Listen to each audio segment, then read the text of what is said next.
প্রিয় দর্শক, নমস্কার, আদাব। সুনির্মল সেশনে আপনাদেরকে স্বাগত জানাচ্ছি। 2024-এর ষষ্ঠ থেকে নবম শ্রেণীর শিক্ষার্থীদের জন্য বিষয়ভিত্তিক ষান্মাসিক সামষ্টিক মূল্যায়ন কার্যক্রম পরিচালনার জন্য এনসিটিভি থেকে একটি প্রস্তুতিমূলক নির্দেশনা প্রদান করেছে। এই নির্দেশনা আপনারা আগেই পেয়েছেন, তারপরও আমি একটু আপনাদের যারা জানেননি তাদের জ্ঞাতার্থে আসলে আমার ভিডিওটি করা। তো নির্দেশনায় রয়েছে সেটি আপনাদেরকে শোনাচ্ছি যে আগামী 3 জুলাই 2024 থেকে 30 জুলাই 2024 পর্যন্ত শিক্ষা পর্যায়ের জন্য নবম শ্রেণীর ষান্মাসিক সামষ্টিক মূল্যায়ন অনুষ্ঠিত হবে। মূল্যায়ন কার্যক্রম পরিচালনার সময়সূচি এবং বিষয়ভিত্তিক সর্বশেষ কোনো অভিজ্ঞতা বা অধ্যায় পর্যন্ত ষান্মাসিক সামষ্টিক মূল্যায়নে তা আসবে তা ইতিমধ্যে প্রেরণ করা হয়েছে। যদিও এই সময়সূচিতে একটু পরিবর্তন এসেছে যে 13 জুলাই তারিখে এনটিআরসি এর নিবন্ধন পরীক্ষার লিখিত পরীক্ষা থাকার জন্য ওই দিনের যে মূল্যায়ন অর্থাৎ ষষ্ঠ থেকে নবম শ্রেণীর যে মূল্যায়ন যে বিষয়গুলো থাকছে সেগুলো আসলে 3রা আগস্টে নেওয়ার জন্য নির্দেশনা জারি করা হয়েছে। তো রুটিনটি প্রকাশ আগে করা হয়েছে, তো আমি কিন্তু আবারও রুটিনটিও দিব, সেই ভিডিওটি দেখবেন আশা করছি।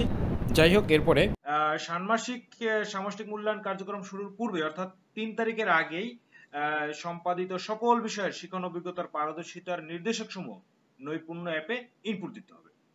তো আর মাত্র 2 দিন সময় আছে, এর মধ্যে করে নিতে হবে। এরপরে অনেকেরই প্রশ্ন যে এই সময় মূল্যায়ন চলাকালীন যে কোন শ্রেণী কার্যক্রম চলবে কিনা। দেখেন, এখানে স্পষ্ট করে বলা দেওয়া হয়েছে মূল্যায়ন কার্যক্রম চলাকালীন অর্থাৎ 3 থেকে এই 30 তারিখের পর্যন্ত নির্দিষ্ট দিবসে অর্থাৎ যেদিন যেদিন মূল্যায়ন হবে শুধু ওই দিন মূল্যায়ন কার্যক্রম ব্যতীত ষষ্ঠ থেকে নবম শ্রেণীর কোন শ্রেণী কার্যক্রম পরিচালনা করা যাবে না। অর্থাৎ মূল্যায়নের দিন শুধু মূল্যায়ন করতে হবে, কিন্তু ওই দিন ব্যতীত কিন্তু শ্রেণী কার্যক্রম পরিচালনা করা যাবে।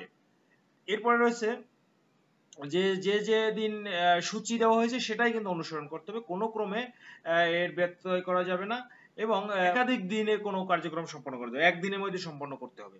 সেটি কিন্তু বলা হয়েছে কত সময় লাগবে। বিষয়ভিত্তিক মূল্যায়ন কার্যক্রম নির্ধারিত দিনে সর্বোচ্চ 5 ঘন্টার মধ্যে সম্পন্ন করতে হবে। এটি তবে মূল্যায়ন কার্যক্রমের উপর নির্ভর করে এটি মধ্যবর্তী বিরতি দেওয়া যেতে পারে। এরপরে 6 রয়েছে মূল্যায়ন কার্যক্রমে হাতে কলমে কাজ, কার্যক্রম ভিত্তিক লিখিত অংশ উভয় ধরনের কার্যক্রম আছে। হাতে কলমে কাজের জন্য প্রয়োজনীয় উপকরণ এবং লিখিত অংশের জন্য প্রয়োজনীয় খাতা শিক্ষা প্রতিষ্ঠান সরবরাহ করতে হবে। তো এখানে কিন্তু শিক্ষার্থীদের নিয়ে আসার জন্য কোনো চাপ দেওয়া যাবে না, সেটিও কিন্তু পরে দেওয়া হয়েছে। বিষয়ভিত্তিক মূল্যায়নের উপকরণের বৈচিত্র্য রয়েছে যা বিস্তারিত মূল্যায়ন নির্দেশিকায় উল্লেখ করা থাকবে এবং মূল্যায়ন কার্যক্রম পরিচালনার জন্য শিক্ষা প্রতিষ্ঠান কর্তৃক উপকরণ সরবরাহের জন্য সাধারণ নির্দেশনা রয়েছে। যেমন হাতে কলমে কাজের জন্য শিক্ষার্থীর সংখ্যা বিবেচনায় পোস্টার, সাদা বা রঙিন কাগজ, সাইন পেন, কাঁচি, আটা ইত্যাদি নিচে সংগ্রহ করে রাখতে হবে। লিখিত অংশের জন্য প্রত্যেক শিক্ষার্থীর জন্য 16 পাতার করে একটি খাতা দিতে হবে বা প্রয়োজনে অতিরিক্ত খাতা সরবরাহ করতে হবে। আর মূল্যায়ন পত্রে সর্বকৃত মূল্যায়ন পত্র প্রত্যেক শিক্ষার্থী নির্দেশনা, মূল্যায়ন পত্র, প্রশ্নপত্র অংশটি ফটোকপি করে সকল শিক্ষার্থীদের সরবরাহ করতে হবে, যেটি আর কি পরে দেওয়া হবে। আরো কয়েকটি বিষয় এখানে বলা হয়েছে। উপকরণের যে ব্যবহার সেক্ষেত্রে মনে রাখতে হবে যেন ব্যয়বহুল না হয় এবং রিসাইকেল, রিইউজ এবং আপসাইকেল উপকরণ ব্যবহার করতে হবে। নিশ্চয়ই এগুলো বুঝতে পারছেন যেগুলো পুনরায় ব্যবহার করা যায় বা পুনরায় ব্যবহার বা যেগুলো নষ্ট হয় আর কি, অর্থাৎ মানে প্লাস্টিক না ব্যবহার করে কাপড়, কাগজ, পাট ইত্যাদি ব্যবহার করতে হবে যেগুলো রিসাইকেল করা যায়। এরপরে অভিভাবক বা শিক্ষার্থীকে উপকরণ সরবরাহের জন্য কোনো রকম নির্দেশনা প্রদান করা যাবে না। মানে শিক্ষার্থীরা তেমন কোনো উপকরণ নিয়েই আসবে না, শুধু তাদের জন্য যে কলম, পেন্সিল, এই সাধারণ উপকরণ যারা নিয়ে আসবে সেটা থাকবে। মূল্যায়ন কার্যক্রম পরিচালনার জন্য শিক্ষার্থীদের অভিভাবকদের নিকট সীমিত পরিমাণে মূল্যায়ন কার্যক্রম পরিচালনার জন্য ফি নেওয়া যেতে পারে। যেটাকে পরীক্ষার ফি নামে নেওয়া হতো সেটা আসলে মূল্যায়ন ফি হিসেবে হবে। এটা আপনাদের প্রতিষ্ঠান অনুযায়ী খুব সীমিত আকারে নিতে বলা হয়েছে।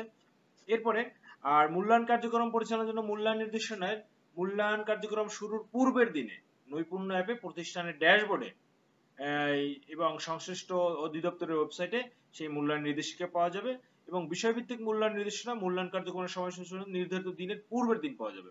অর্থাৎ একদিনে প্রথম দিনই সব পাওয়া যাবে না, যেদিন যে মূল্যায়ন হবে তার আগের দিনে ওই সাবজেক্টের মূল নির্দেশিকা পাওয়া যাবে। এরপরে মূল্যায়ন নির্দেশিকায় শিক্ষকের জন্য করণীয়, শিক্ষার্থীদের জন্য করণীয়, মূল্যায়ন পত্র, শিক্ষকের জন্য পর্যবেক্ষণ চেকলিস্ট এবং মূল্যায়ন কার্যক্রম পরিচালনার জন্য বিষয়ভিত্তিক উপকরণ বিবরণ থাকবে। ষান্মাসিক সামষ্টিক মূল্যায়ন কার্যক্রম পরিচালনা শেষে শিক্ষার্থীর অর্জিত পারদর্শিতার রেকর্ডের ভিত্তিতে নৈপুণ্য অ্যাপে পারদর্শিতার নির্দেশক অর্থাৎ পিআই নির্দিষ্ট সময়ের মধ্যে ইনপুট দিতে হবে। তো তো এই হচ্ছে আপাতত নির্দেশনা, এরপরে আবার পরবর্তীতে যে নির্দেশনাটি আসবে সেটি জানানো হবে। তো অলরেডি একটি নির্দেশনা এসে গেছে, আমি পরবর্তী ভিডিওটি দিচ্ছি, তো সেটি দেখার আমন্ত্রণ জানাচ্ছি। এবং এটা থেকে একটা বিষয় স্পষ্ট হওয়ার জন্য আসলে এই ভিডিওটি দেওয়া, সেটা হলো অনেকেরই প্রশ্ন ছিল যে মূল্যায়নের সময়টা, এই সময়টায় ক্লাস হবে কিনা। তো ক্লাসের ব্যাপারে কিন্তু এই 3 নম্বর নির্দেশনাটা স্পষ্ট বলে দেওয়া হয়েছে, শুধু মূল্যায়নের দিন, মূল্যায়ন ছাড়া অন্য ক্লাস চলবে না, কিন্তু অন্য যে ফাঁকা দিনগুলো রয়েছে সেই দিনগুলো কিন্তু কোনো কিছু করা যাবে না, বা কি করা যাবে এর নির্দেশনা নেই। ফলে আপনাকে সেদিন ক্লাস এই নরমালি পরিচালনা করতে হবে। তো প্রিয় দর্শক, সুনির্মল সেশনে থাকার জন্য ধন্যবাদ। পরবর্তী ভিডিও দেখার জন্য আমন্ত্রণ জানিয়ে বিদায় নিচ্ছি। শুভ বিদায়।